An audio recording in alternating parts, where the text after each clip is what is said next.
Wilson from the Simply Organized Teacher, and I am here with my friend Casey. Hi. Casey is a second grade teacher here at my school. We've taught for 4 years. This is our fourth year. Wow. Yeah. Our goal today is just to kind of go through some strategies of how you can organize this area. We'll try and get it organized as much as possible in the next 30 minutes or so. But why don't you start by just telling us like kind of your 3 or 4 main struggle areas within this area. Okay, so since day one that I've taught, I've struggled with this table in general. It's been the table where kids go place things. My reference board, I want it to be accessible for my low groups and my high groups. How do I get those tools immediately? Which one, if it's for a low group, I want to be able to access it for that low group immediately. So when you're talking reference wall, are you saying like resources or strategies you're using with your small groups? Yes. For example, like parts of the parrot, I have a thing up there and there's a few behind it, but find a part or a chunk in a word that well, some kids, they've got that and some kids don't, but I want to be able to access whatever I need at any time for whichever group I'm with. So having kind of differentiated wall over there, my materials. So you can't really see because we're sitting in the way.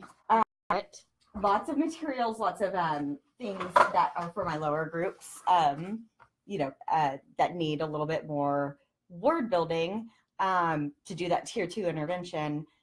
Do I put this with just their group or do I put it in a bin separately? There's just a lot of materials I have that I feel like are very, they're placed on the shelf, but they're not organized. Right. Well, and you have such a small time to meet with a small group anyways, that you don't want to waste time. Looking for things. Yeah. Small group materials as far as each individual group. So I have 4 groups in my classroom. So kind of placing their guided reading records, the running records that I need to do for them. How do I place that? And I want their books, my high group that is on a 28, but I want to be teaching on a 30. Those books, I want to, put them in their basket with their little writing response books. She's referencing, she's got, because you can't see, we'll move the camera here in a minute, but she's got these bins and binders for each of her groups. So I would like every week when I'm going to get books for guided reading, I want them to be based off of what we're doing in the classroom. For example, author's purpose right now, and nonfiction and fiction. Like I want to make sure they're categorized and I know what I'm grabbing when I have it, and then also have response books for each kid, their little half spirals, so that we can be working on certain activities that have to do with the guided reading books for each level. I love this idea of having these. I've never thought of that. Thank you. Right now I just kind of have books thrown in. They're not organized as far as the levels, and I need those organizational pieces in place in order to be able to pull the level 30s when I need them, as opposed to looking through this huge yellow basket right here that has guided reading books, and you can kind of see it, but there's 1,000 books in here and they are not, it's just book after book and they're not leveled and they're not organized. Right. So that has been one more struggle for me. My last one is I have these black bins, and right now I don't think people can really see them. they look kind of like trash, and it's just a bunch of stuff in them, as well as these 4 black bins right here, where right now I have beginning of the year DRA, middle of the year DRA. Do I keep those papers? Do I file them, to see their progress? Do I get rid of them? And then make it for each of my 4 groups, this is the work we're doing each week. I'm kind of lost as far as how do I make these more functional, more purposeful? Right. So those are really my 4 areas I'm struggling in as far as getting this area ready to go and be ready for those kids to come in. What I think that we should start with is this frame of mind. Okay. I feel like you have a lot of stuff going on back here. Right. Like these black bins, I think that we can find a different way to organize your DRA and not running records, but your DRA type stuff, so that you can honestly get rid of those black bins and not have them up there. Because I think sometimes we like try to come up with so many different organization routines, or so many, like, I know you love baskets, because anytime I need a basket, I come to you and you have them. So kind of like thinking like Downsizing minimalist. a Is that it? little. Yeah. Yeah. Yeah. Because if it's not serving a purpose, why is it Then here? then don't have it out, because Right. I think one thing I try to tell people is like, the more stuff you have going on in your classroom is like the more overstimulating stuff for our kids to look at, and that's like overwhelming to them. It's You know what I'm chaotic saying? for me, chaotic for them. Exactly. If I can't sort through it and figure it out, how can they? Right, exactly. So I know you said you have your DRA stuff back here. Is that right? Yes. Okay. Do you want to grab it real quick? Yeah. So these would be middle of the year DRAs, Okay. and these would be beginning of the year. And I know in a lot of cases it seems silly to keep beginning of the year, middle of the year DRA papers. And I guess I'm a hoarder of papers because I You feel are. like I want to. She like, I don't know, 2 years ago was like, when was it you had that group from kinder in second grade? Okay, so last year I taught second grade, and I taught kinder 4 years ago, and I had those students again, which was a blessing. It was the coolest thing to see their growth. But I had kept their DRAs, She still their had their DRA tabs, stuff. everything from kinder, and had brought it with me. And You never looked at it. I never did. And I thought it would be helpful to be like, okay, this kid was here at one point. Let me see their growth. But I saw their growth. Well, you don't have I time didn't for need that. the papers you don't for it. Yeah. So okay. My first year, I was like, I had a folder for every single kid, and I would organize their stuff in every single folder, like every time I did a DRA or had a contact with parent or whatever. And there's a teacher that told me, and this has stuck with me. I think sometimes like trying to organize this stuff almost takes more time than it's worth, because it's not something you're going to go back and look at on a regular basis. So I don't think it's super important to have like a super organized routine for this. Okay. What I would recommend is getting either a box or a binder, and anything,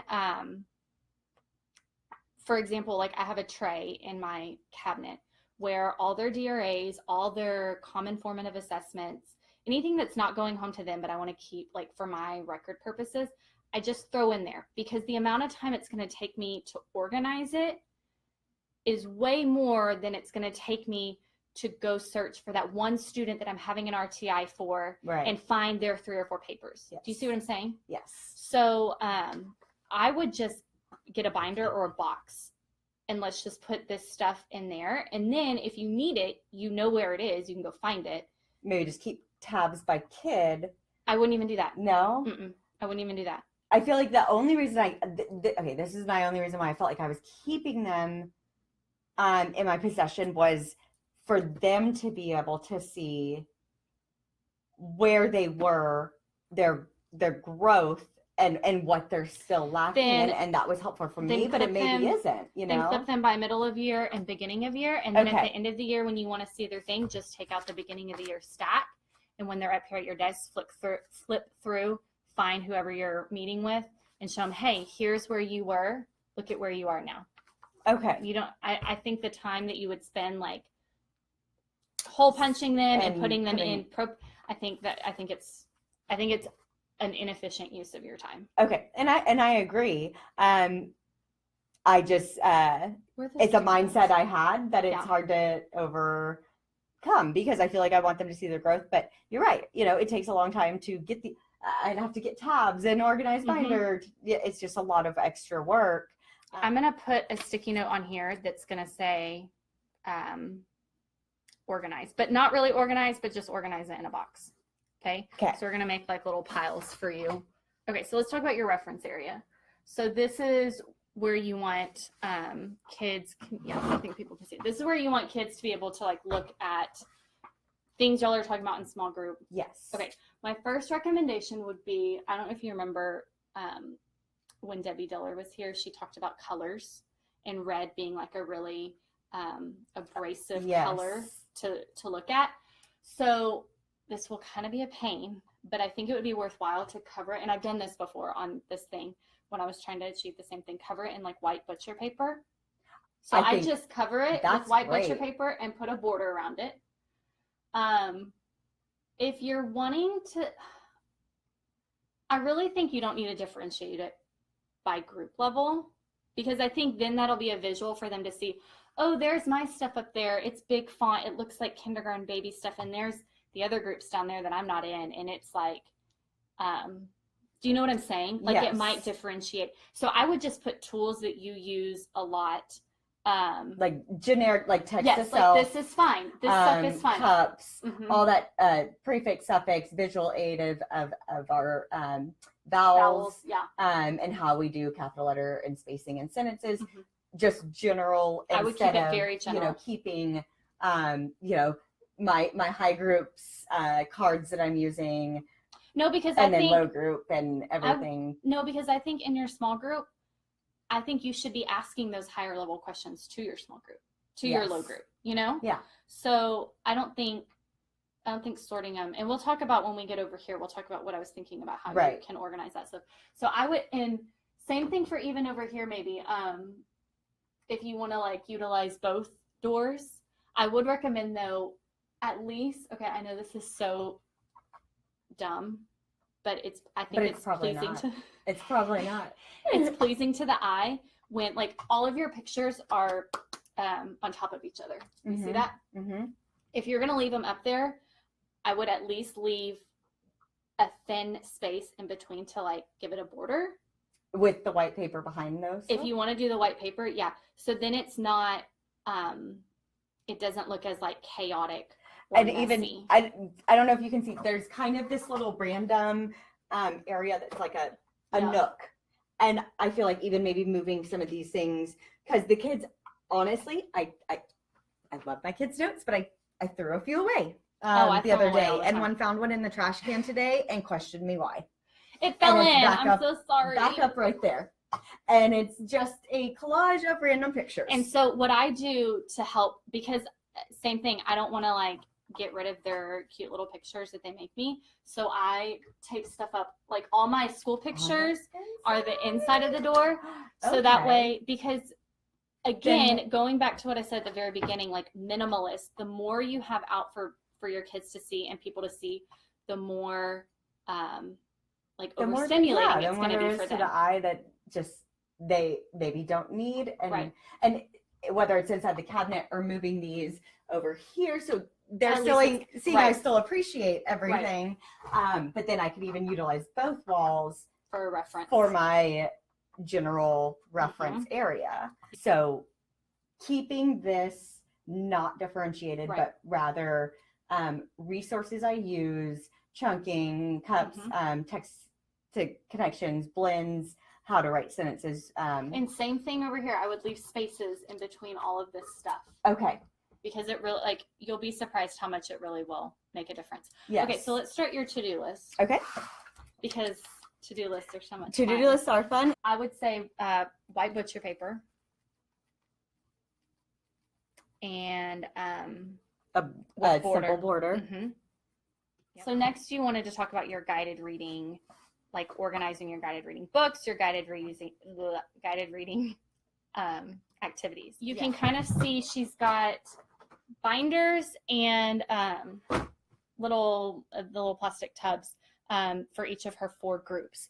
So with no books in them, because all the books are right here and they are everywhere. They're not. So are these your personal books, or are they? A lot of them are. Some are.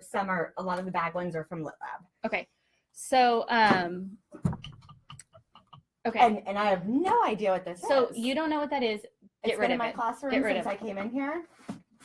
This is a problem. People leave stuff in their classrooms when they, go to a new school, and then you're stuck with it and nobody wants to get rid of it. And I feel like I have to keep it because I feel like I'm responsible because I like will get in trouble if I, you know, it's put in it my back in the room, but literacy library. I okay. It's a literacy item. It can go there. Okay. So I like how you have your binders. I'm assuming you want to keep your running record Yes. stuff in each of the binders, Yes. right? Okay. So as far as the bins go,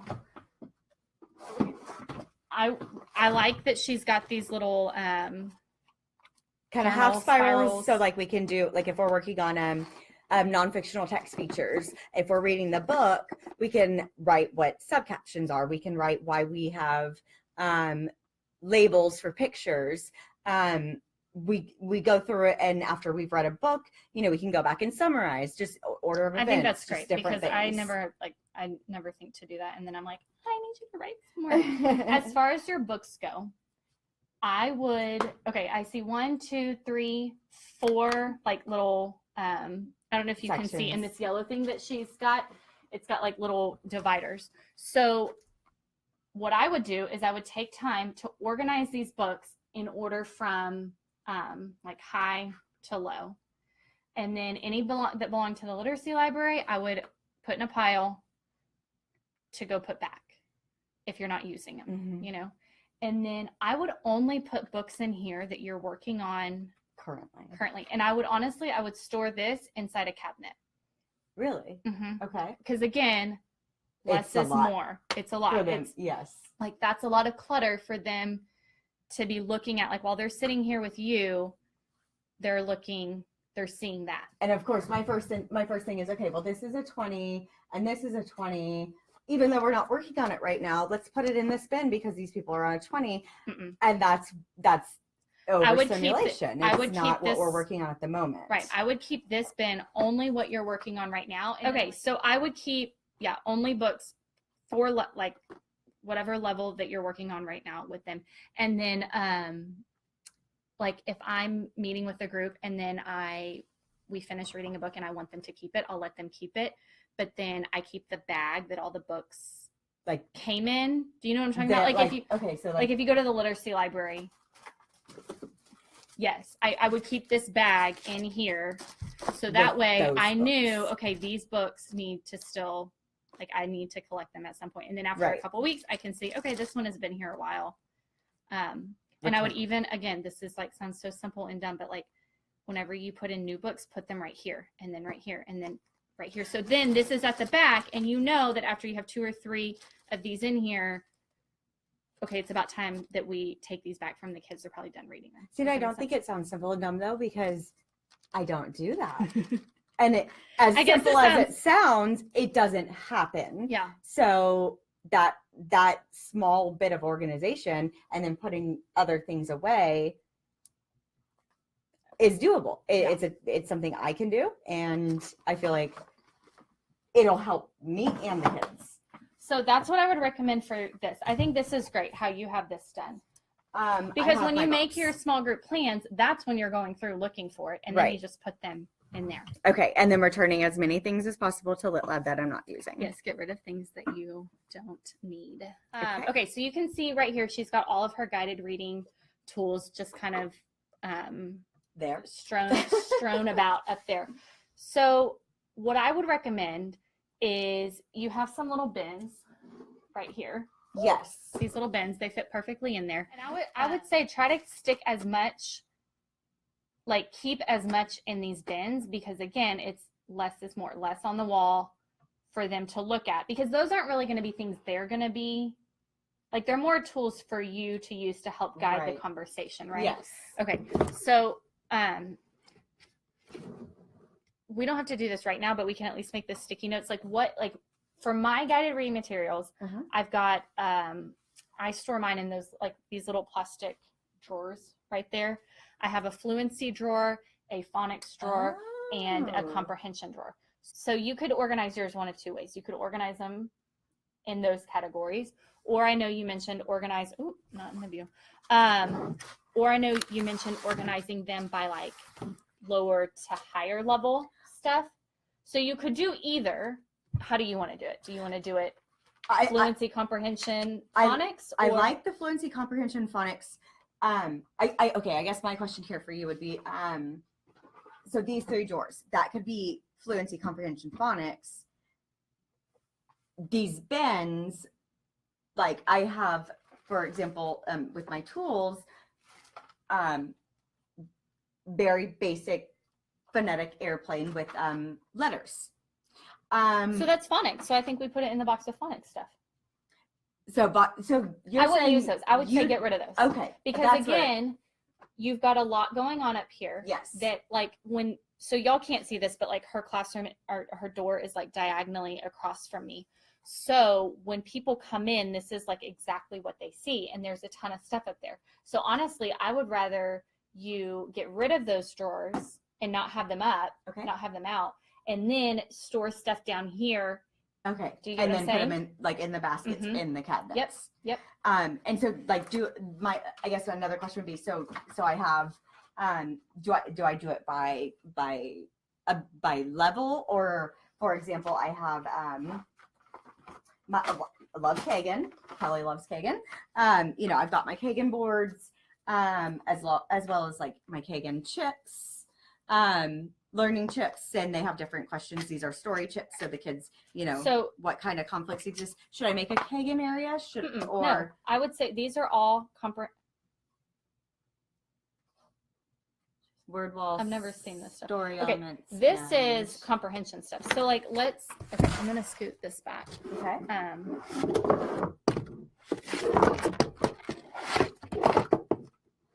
Okay, so let's do a comprehension.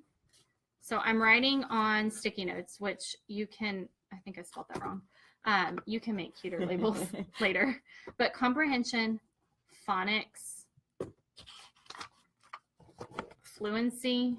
And so, for example, this goes in phonics. Right. And we can even think of like, what's a nice way to say really low stuff? Like we can even, let's just write low. Or tier 3 kids, Yeah, that- something like that. This is more of a low thing, right? Absolutely. So let's put it in that box. Okay. These are comprehension. But those can be used for most groups, right? Right.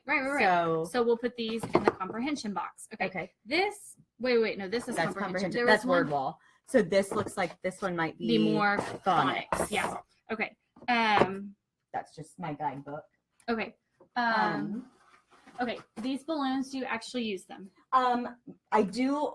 I always have boy heavy These classes. are like the balloons. They're balloons and questions. For example, what would I like to know more about? But are they all the same? No, They're all different? They're all different. So, Okay. so this looks like kind of like where could you go to learn more information? This is kind of, I feel like, Nonfiction. yes, and That'd then still be comprehension though. this would be one question I would like to ask the author. So Mhm. these are kind of like higher, I feel like a little higher order Right. thinking. This is more the So look, setting we is have the another character bin. is. We could even do higher order thinking. And there's a green one There right you go. there. So like this one has like setting is the character is in the middle, in the beginning. And Okay, I feel so like that's- everyone can benefit, but I feel like Right. So that's comprehension. Okay. Where's the higher level one? these. Both of these. Okay. Okay. And then like like my basic flashcards for sight words. I'm gonna ask an honest question.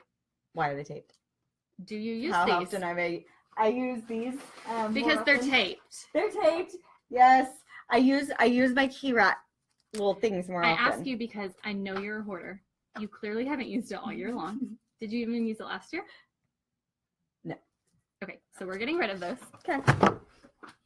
Sell them on the bulletin board. But I do have, like these cards that What are are these? sight word. They're basic sight words. A lot of them I got from our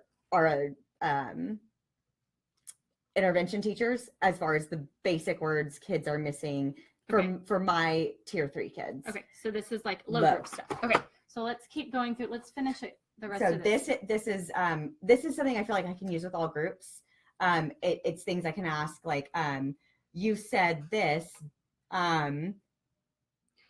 Oh, so they're like sentence stems, kind of like yes, for you. for structure, for context clues, well, I guess we don't call them context clues, but Okay, so comprehension. yes, Okay, that'll work. comprehension. This is guided reading cards, and so it kind of starts like lesson sequence, introduce new books. So this is kind of a guideline for me. And then it says before reading things I can do. So that's kind of a general So list. I would keep Maybe keep it up on my hooks. Or... either that, or do you have a binder where you keep your guided reading lesson plans? My guided reading lesson plans are in here. So I would keep these in there. Keep things where you're going to use them. Like you said, can I put those cards that help me with the flow of guided reading up here on the thing? Well, you're not, when you're planning your guided reading, you're not going to be getting up there to get it. You know, you're going to be in your binder. So put it in there with the stuff you're going to be using. Okay. And so then another thing, so these are kind of connection type things. So there's, did this story remind you of another story, a movie, something in real life? Comprehension. Okay. Yep. Learning chips, these are story chips, so these are comprehension chips. So basically everything is like turning out your comprehension. Like sometimes I don't have time to plan out all the questions I'm going to ask. Right. So then while the kids are reading and I'm listening to them, I can quickly turn around behind me and just grab this and flip through and find a question, you know? So that's why I'm saying put everything that's alike together, because then if you're working with a kid and you're like, oh man, they're really struggling with this, you can reach back to your phonics stuff. Grab that. Grab from phonics. Yeah. Okay. Okay. And so that makes a lot of sense. So here's what I would recommend for this. Okay, I'm gonna move these out of the way. So this cabinet over here, I would put all of your group stuff like by group. So I know that one doesn't fit right there. So like this area. Yeah. And I had to kind of adjust shelves yesterday. So here's what I would do. I would do all your plastic bins up there, because those will all fit. All 4 of your plastic bins will fit. Okay. These little plastic bins right down here, I'm telling her to move them up here, all 4 of them right there. And then put all of your binders right here. At the bottom. Take this yellow thing, once you organize it, put it right there. I need to be writing this down. Here we go. Okay. So bins, top. Binders, bottom, instead of side by side. Right. Okay. Yep. And then I would take your guided reading. So again, like if you've like followed me for any length of time and read any of my blog stuff, I always recommend organizing cabinets by like things. So like all of your student materials here, all of your cleaning materials here, whatever. So my recommendation here would be make all of this your guided reading planning stuff. So it's your books, it's their bins with their plans in it, your binders for running records, and then make this cabinet, the one that's over here behind Casey, make that one all of your guided reading tools. So these games that you want to keep that don't fit in a bin, put those on the bottom shelf. And then these buckets you can put up here on the top shelf and then on the bottom if you need it. Green, blue, fluency, comprehension tool buckets, all those on the top. Yep. My favorite bins are from Target. They're called the Y Weave basket, it's these actually. And they're amazing. They're kind of expensive. They are, but they're phenomenal. This bin is probably like $8, so they're a little bit pricier. But they're great. These are the ones I use to like organize stuff that is like outside in my classroom or like in your kids' rooms that like would be in a bookshelf that they would like people would see. But then as far as stuff that I'm organizing inside cabinets where a person just like looking in a room isn't going to see it, I use your ugly bins. My ugly bins and like the plastic shoe boxes, because those are way cheaper and it doesn't need to look pretty in there. Yes. Okay, so we have like 5 more minutes. So get rid of this is a big thing. Yep, get rid of that. Okay. Getting rid of these. Getting rid of that. And reorganizing the bins. Yep.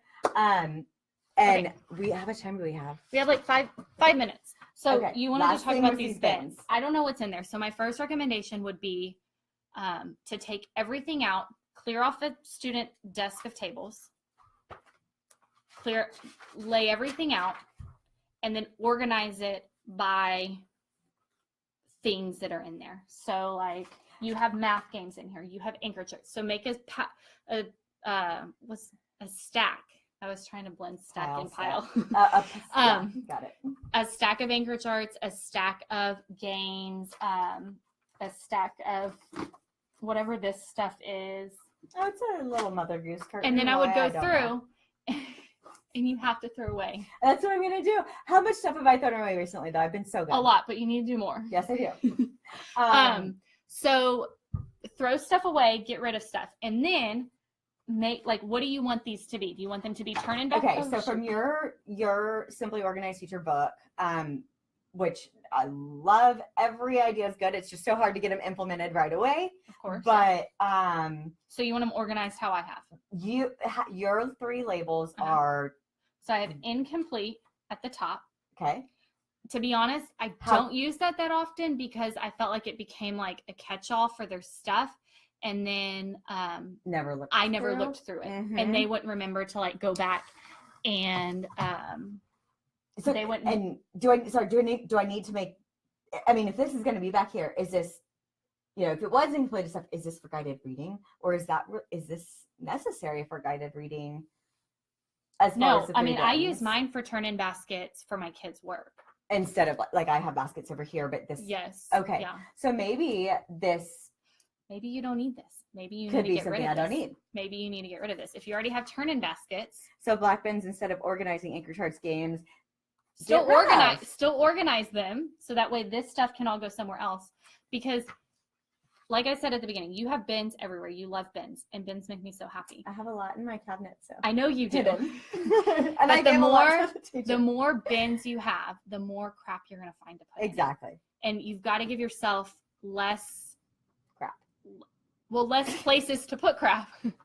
Because otherwise you're just going to keep stuffing it there. Yes. Does that make sense? Yes. Where are these bins from? I like these too. These are some of my favorite. I think I got you a couple the other day. Yeah, you did. These are dollar store. There you go, Jessica. Dollar store. Dollar store, and I love Kelly and I both are blue and green themes in our room. These are awesome for holding materials. I do have some as turn-in bins. They hold everything, and they're surprisingly for $1 durable. Yeah, they're pretty good. In comparison to Target ones, they're really great also.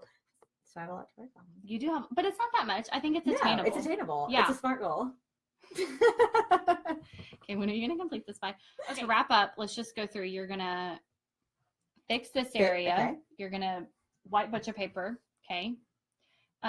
You're going to organize this as in guided reading. Yes. This is going to be your guided reading cabinet and your tools, like guided reading tools.